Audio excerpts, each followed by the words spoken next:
আচ্ছা, ভারতের এত বড় বড় স্কাইস্ক্রেপার বা ধরুন ঐতিহাসিক সব বিল্ডিং, এগুলো দেখে কি কখনো মনে প্রশ্ন জাগে যে এগুলোর কোয়ালিটি আর সেফটি কে দেখে?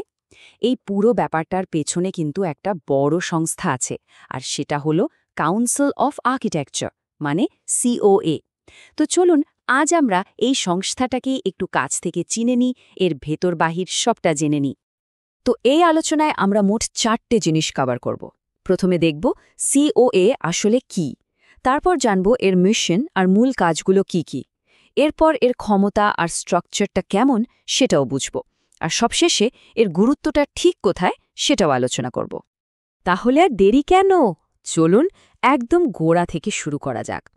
ভারতের আর্কিটেকচারের স্ট্যান্ডার্ড যে সংস্থাটা ঠিক করে তার ভিত্তিটা কি সেটাই প্রথমে জেনে নিই। আচ্ছা, মেইন আলোচনায় যাওয়ার আগে একটা শব্দ আমাদের বুঝতে হবে, সেটা হলো স্ট্যাটুটরি বডি। এর মানে কি? মানে হলো এটা কোনো সাধারণ অর্গানাইজেশন না, এটা আসলে পার্লামেন্টের আইন দিয়ে তৈরি একটা সংস্থা, যাকে সরকার নির্দিষ্ট কিছু কাজ করার ক্ষমতা দিয়েছে। আর আমাদের সিওএ কিন্তু ঠিক এমনই একটা পাওয়ারফুল বডি। তাহলে প্রশ্ন হলো, এই সিওএ আসলে কি জিনিস?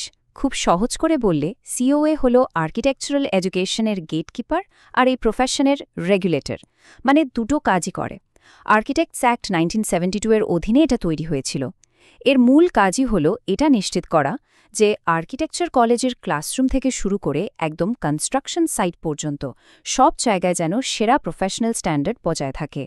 আর হ্যাঁ, এটাও নিশ্চিত করে যে শুধুমাত্র কোয়ালিফাইড আর্কিটেক্টরাই যেন এই ফিল্ডে কাজ করতে পারেন।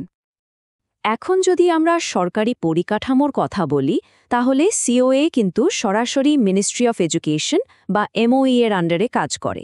শুধু তাই নয়, পলিসি তৈরির মতো জরুরি বিষয়ে ওরা ministry of housing and urban affairs বা এমওএইচইউ এর সাথেও মিলেমিশে কাজ করে।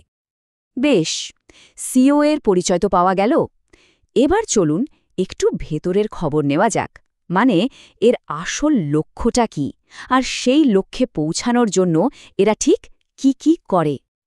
দেখুন, যে কোনো সংস্থার আসল কাজের দিক নির্দেশনা তো তার লক্ষ্য থেকেই আসে, তাই না? তো সিওএ এর উদ্দেশ্যগুলো কি? খুব সহজ করে বললে, প্রথমত আর্কিটেকচারাল এডুকেশন আর ট্রেনিংকে রেগুলেট করা, দ্বিতীয়ত কোয়ালিফাইড আর্কিটেক্টদের রেজিস্টার করা, তৃতীয়ত এই পেশায় এথিক্স আর প্রফেশনাল ব্যবহার নিশ্চিত করা, আর সবশেষে আর্কিটেকচারে এক্সেলেন্স আর সাস্টেনেবিলিটিকে প্রমোট করা। তবে শুধু এই নির্দিষ্ট উদ্দেশ্যগুলোই নয়, সিওএর কিন্তু আরও বড় কিছু লক্ষ্য আছে। ব্যাপারটা শুধু আর্কিটেক্টদের নিয়ে নয়, বরং সাধারণ মানুষের সেফটি নিশ্চিত করা, আমাদের চারপাশের পরিবেশকে আরও সুন্দর করে তোলা, আর ভারতীয় আর্কিটেক্টরা যাতে বিশ্বজুড়ে নাম করতে পারে সেই দিকেও এরা কাজ করে।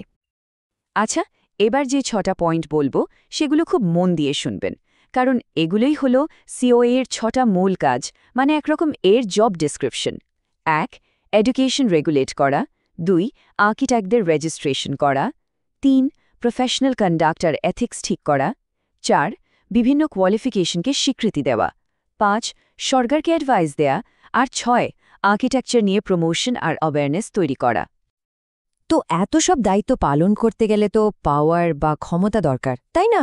প্রশ্ন হলো, কোয়াস এই ক্ষমতাটা পায় কোথা থেকে, আর এর ভেতরের গঠন বা স্ট্রাকচারটাই বা কেমন? চলুন এবার সেটাই জেনে নেওয়া যাক। কোয়ায়ের সব ক্ষমতার উৎস কিন্তু একটাই, সেটা হলো আর্কিটেক্টস অ্যাক্ট 1972। এই আইন অনুসারে কোয়া যে কোনো আর্কিটেকচারাল ইনস্টিটিউশনকে স্বীকৃতি দিতে পারে, আবার তুলেও নিতে পারে। কিন্তু এর সবচেয়ে বড় পাওয়ারগুলোর একটা হলো আর্কিটেক্ট টাইটেলের ব্যবহার কন্ট্রোল করা। মানেটা কি? মানে হলো যে কেউ চাইলেই নিজেকে আর্কিটেক্ট বলতে পারবে না, এর জন্য নির্দিষ্ট যোগ্যতা থাকতেই হবে। এখানে যেমনটা দেখতে পাচ্ছেন, কোয়ার হাতে কিন্তু সব রেজিস্টার্ড আর্কিটেক্টের জন্য একটা কোড অফ প্রফেশনাল কন্ডাক্ট বা পেশাগত আচরণ বিধি তৈরি, আর সেটাকে লাগু করার পুরো ক্ষমতা আছে। আর একটা প্রফেশনের স্ট্যান্ডার্ড ধরে রাখার জন্য এটা যে কতটা জরুরি তা তো বলাই বাহুল্য। সিওএ এর গঠনটা বেশ মজার, অনেকটা আর্কিটেকচার জগতের একটা পার্লামেন্টের মতো। এখানে ইলেক্টেড প্রেসিডেন্ট আর ভাইস প্রেসিডেন্ট তো আছেনই, তার সাথে সারা দেশের সব স্বীকৃত architecture school, Indian institute of architects, এমনকি রাজ্য আর কেন্দ্র সরকারের প্রতিনিধিরাও এর সদস্য। এতে কি হয়? এতে নিশ্চিত করা যায় যে কোনো সিদ্ধান্ত সবার মতামত নিয়েই নেওয়া হচ্ছে। তাহলে আমরা দেখলাম কোয়া কি, কি করে আর কিভাবে করে। মোটামুটি সবই জানা হলো, কিন্তু এখন আসল প্রশ্ন হলো, এত কিছুর গুরুত্বটা ঠিক কোথায়? কেন এই সংস্থাটা এতটা ইম্পর্ট্যান্ট? একদম সহজ করে বললে, সিও এর কাজ কিন্তু আমাদের সবার জীবনের সাথে জড়িয়ে আছে। ভাবুন তো, আমরা যে বাড়িতে থাকি, যে অফিসে কাজ করি বা যে স্কুল কলেজে যাই, সেই বিল্ডিংগুলো যে একজন কোয়ালিফাইড প্রফেশনাল ডিজাইন করেছেন, এই গ্যারেন্টিটা কে দেয়?